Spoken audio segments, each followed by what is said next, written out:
All right, we are live. All right, peace and blessings, light and love, everybody. Thank you for joining us today. Is a is a special conversation. This is a sister I've known for years, haphazardly.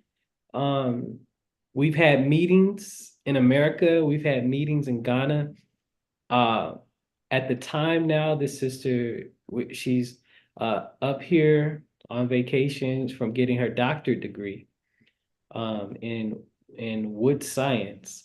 But in our conversations that we've had, she's from Ghana. She's part of, I'll let her introduce herself, and so I don't so I make sure I respect um her introduction. But we've had conversations and she said some things to me which I think is important in those of us that are like trying to understand, African spirituality, West African spirituality, ancestral connections. I think this conversation is important. She said some stuff, but uh Sapphire, sister, peace. Go ahead and introduce yourself. Um, your choice with camera on and off, but I have right now cameras off, but go ahead and introduce yourself. Okay. Like I said, I'm here for my doctorate in wood science, and I come from the Greater Accra region, specifically Big Ada in Ghana. And the Greater Accra region is the capital city of Ghana. And the Adans and Gans speak a language that is similar, but there are some slight differences in some wordings. Yeah. So, and yeah, that's in a short introduction. Okay, okay. Yeah, I know. And I really wish I had more time to structure this conversation, but I'm starting to realize with has the way that time is flowing and as much stuff that there's to be done, I was just concerned that we would never get this conversation started. And so I just want to jump right into this. So what really got me interested in having this discussion was when you were telling me about your church that you attend Hmm. and what you are taught in relationship to like the ancestors and like Jesus and all of that. Could you so I'm gonna so what are you all taught about the ancestors? What is the value of ancestral relationships in your lives, in your Okay. spirituality? Okay. So with our church, I wouldn't call it a church, but the main difference between us and other churches are that we are taught to respect our ancestry, respect those who were before us, and to revere tradition in our local culture, because people see that kind of thing to be traditional worship, but we are taught to revere those things. And then we are also taught that just as we as physical beings have our world that we operate in, there's the spiritual world as well. So we are taught to respect the spiritual world. And so we don't just do anything, we don't just do things anyhow. Let's say we are taught that if so for us, we most of us don't live in enclosed spaces. We have some people who live in like compounds with outdoor spaces. So let's say I want to pour water on the floor. I don't just go and pour the water away, but then I ask the spirits around, because I'm a physical being, I can't see into the spirit. There may be a spirit standing there. So I say in our local language we say ago. That means I'm asking all of the spirits around to excuse me as I pour this water. So you Hmm. don't, it's like in our physical world, it's like someone is standing in front of you and you just pour water on the person. That is not a very nice thing to do in the physical world. So just as it is in the physical world, in the spiritual world, you have to respect the spirit and revere them. So you say ago in a way of saying, oh, excuse me as I pour this water on the ground before you pour the water. But most people don't know some of these things, and it affects our spirituality. Whether you are aware of it or not, the spirit world is there, and it affects what we do in the physical as well. So we are not taught to shun our tradition or our culture, but then we are taught to embrace these things to help us live in harmony with the spirit as much as we can, because we are physical beings and we can't see into the spirit. Okay. The ancestors, is it more when you're doing the work, when you're acknowledging the ancestors, is it are they actually there as well? Is there a relationship? Is there some sort of communication that occurs? Do they have some sort of way of affecting the physical world as well? Yes, there is. Sorry. In what way? Um, so we all have people from our lineage who have gone before us. And we believe the good spirits, what we are taught as children, even in school, is that the good spirits in your family, in the afterlife, those are who we call ancestors. And we believe that the ancestors help us in many ways. Like I said before, there's the spiritual world and the physical world. So we believe that in the spiritual and everything that happens in the spirit manifests in the spiritual world. So it's like there's an interconnection between the physical and the spiritual world, with much of what is happening in the spirit affecting what we do in the physical. That is what we are taught. And we are also trained that our ancestors help us in the physical. So I remember when I was young and we go for festivals in our hometown, even though we go to church, but like I said before, we are taught to revere our traditions and embrace our culture. So my mom takes us to they have a shrine in their hometown. So she takes us to the shrine and she pours libation to one of her ancestors that her grandma told her about. And I know her name. So in the event that something is happening to me in the physical, and it's like I need some kind of spiritual assistance, I can call on her to help me. So as I was saying before, my mom takes us to that place, and then she pours libation and tells her that's our ancestor that these are your grandchildren. I present them to you here so you know them, and I'm pouring this libation to you to ask for your assistance in spiritually guiding and protecting them. So if anything should happen to them in the spirit, even or in the physical, even before it manifests itself in the physical world, I want you to protect them as they move about and go about their daily lives. So that's. I have a question. So you said shrine. Is there a difference between like a shrine and an altar? Like what is a shrine exactly? Because you said it in passing, almost as if though everybody knows what that is. But what is a shrine? Um, Or how would so you describe a shrine at least? okay, so where my mom took us to, it's like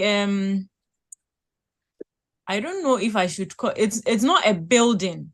It's not like a building or a house, but this is a structure in the middle of their house. and that is what they call a shrine in our hometown. So it's just like a structure, but the one in our house was in the form of a mound.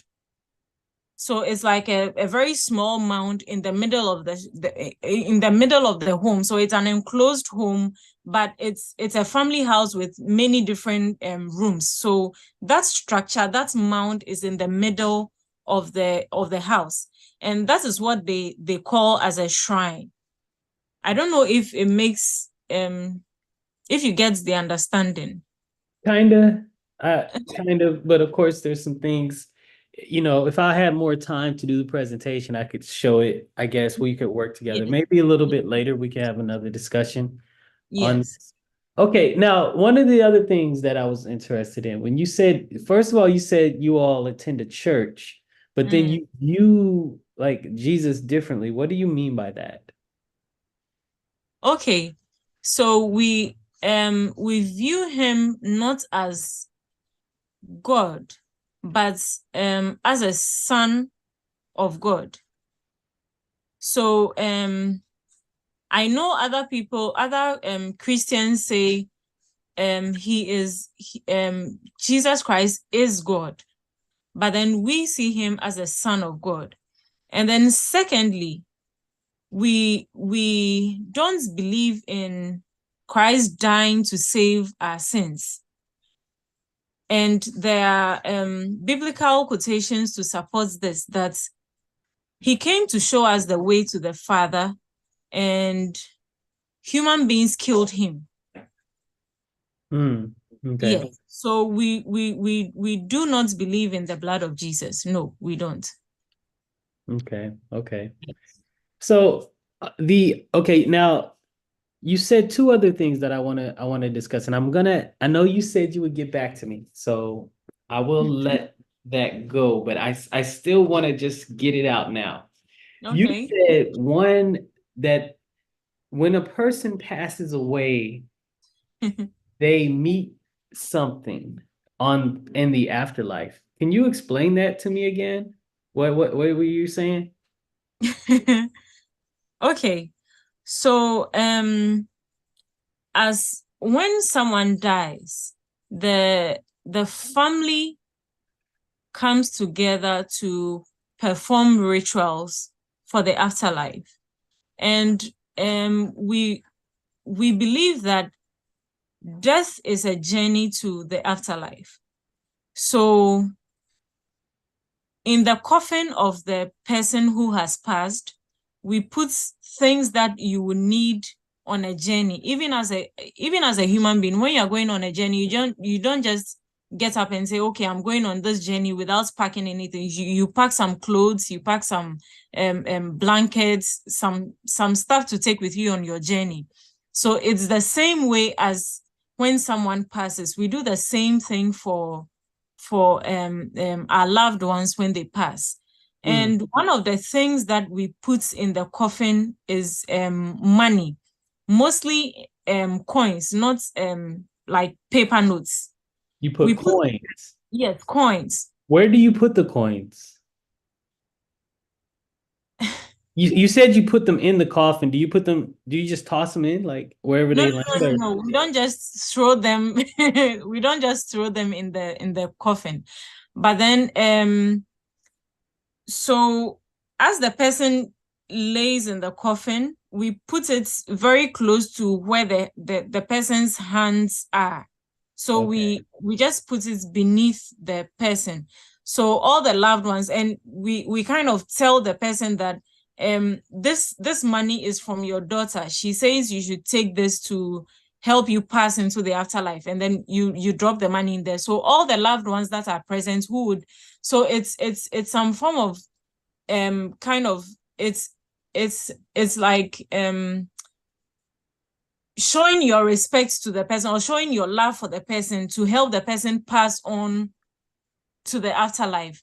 And this money is given to the person to pay the gatekeeper to help that person pass on to the afterlife. That's what you said. What is the gatekeeper? I know you said that you need to discuss that later. Maybe we can revisit that. But Yes. just just what you know now. Could you tell me what do you mean gatekeeper? So the money that you give your departed or your loved one is for Mm. the gatekeeper? Is to pay the gatekeeper. Yes. Okay. And I know I'm not gonna I definitely want to talk to you later about that. So, but Yes. then you also said something else. You said after 40 days, there's something else that happens. What happens after 40 days? Okay. Um, so after when a person passes 40 days after the burial, that person meets with his or her ancestors. And then that is when you'd be judged on the life that you lived on earth. So you'd be judged on the kind of choices that you made, the decisions that you made with what you were given on earth. So it's like a judgment period for you to know whether to assess whether you'd be part of the ancestors. And we call ancestors we refer to the good spirits or the good family members as ancestors. So that is like a form of judgment to assess your life on earth and whether you lived a good life or you made some very negative choices in life. Hmm. Are so in this at this time, where is God? Are there other are there besides the ancestors, are there other entities there or like other deities? Or is God there as well? Like Okay. who's in this scene? Or who's in this place? Okay. So for us, when we have 40 days, what we normally do is, so the 40 days is called a ceremony of prayers for the lost soul. So for us, at the 40 days, we pray. We believe that at the 40 day celebration, the spirit of the person who has passed is present there with us. And we believe the ancestors are there with us. And we believe there are other entities who are also present. So the 40 days is like a judgment day for the person who has passed. And that is where you would have people give testimonies of the life that this person lived on earth. So you'd have friends and family members or people who knew the person who has passed give testimonies about this person. And so we believe it's not just the spirit of the person who has passed and the ancestors, but there are other spirits or other entities also that are around us during the 40 days celebration of prayers. Yes. Okay. When you say other entities, what does that mean exactly? So we believe in angels of God. That Angels of God. Interesting. Tell me more.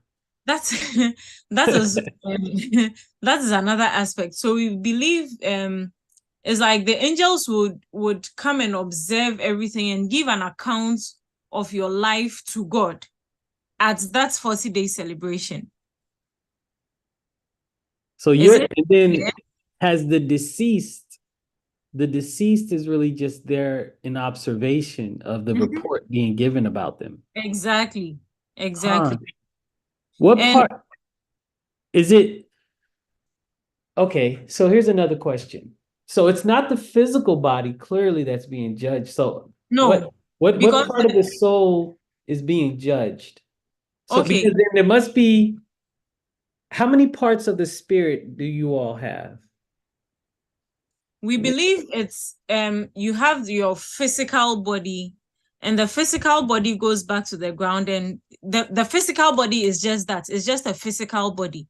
And then you have your soul, and it's your soul that reincarnates. So we also believe in reincarnation, that what you did in your past life affects this life. So it's the soul that is being is the soul that is going to be judged based on the life that you led on this earth with the physical body that you were given. So the physical body is just that it goes back to the ground where it came from. Okay. Now, Yes. but the soul, so it's just the body and the soul. There's no other aspect to the human makeup. Or is the soul also divided into different aspects? No, it's in I believe it's just the physical body and then the soul. Okay. Okay. Because I know in certain traditions there's like the breath. And then what about fate and destiny? Is there a concept of destiny, like things that you should accomplish in this life? We believe a part of that is affected by your is affected by karma. You said So karma? yes, it's affected by what happened in your previous life before the life you have now. Now, I remember when we talked about karma before, you said you have another name for it. What is it? What is karma called in your language? Like reincarnation, Shemini. Shemimi, Shemini. Shemimi. Okay, you're gonna, just work with me on that. Yes. Um, okay. And so that's like debt or energy from a previous life that you From a carry over previous to this life. life. Yes, yes. And that in some way affects what you do in this life. Ah, okay. Okay. Now, okay, is there a concept of like before reincarnation, where are you at before you reincarnate on the planet? Where's the soul at that point? So at that point, that soul is with God. That's what we believe. And Ah, then when a child is born, it comes back to earth with with a soul. Is that clear? it is. It is. Now, but how is the karma then associated with the child that is born? Is there a process by which this happens? Or is it Um, just straight from God to the womb? can Is you there well, I'm trying to just allow you to speak without trying to put things there, okay. because I have my own studies on this and I don't want to say, but let me, okay, so in certain understandings, like you come and you meet with, like there's a place that you reside Mm, in the ancestral realm, has mm, an ancestor. Then before your reincarnation, you come and you meet with, you meet with either deities or the divine essence or God, and then you receive your destiny. And then you come into earth. So mm, there's like a process that happens before incarnation. yeah. Do you know of any of that in your tradition and understanding? Um, I'm trying to think. I'm trying to think deep into this, but at the moment, no, I have to do a lot of research to find that out. But there has been instances where I know I know some children who reincarnated and came back to a father that they had in a previous life because something happened between them and their father of the previous life that they wanted to correct in this life. So um they found their way to their father in this life. Hmm. And yes, I don't really know how to explain deep into this, but I I've heard that referred to as family ties or soul yeah. families, that you travel within a soul family. Mm.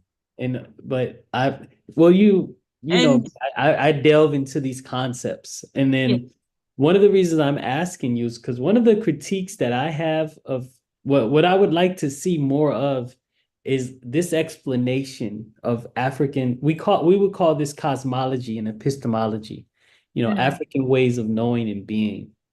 And there are many brothers and sisters who would just like to know some of this information, and it's just not written about. A lot of what you're discussing, I would take is passed down through oral tradition, right? Yes, yes.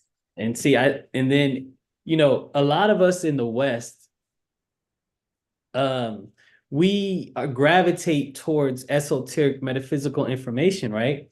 But Mm. when it comes to that type, then when we go looking for that information, when we're buying books Hard and to having, find, yes. huh?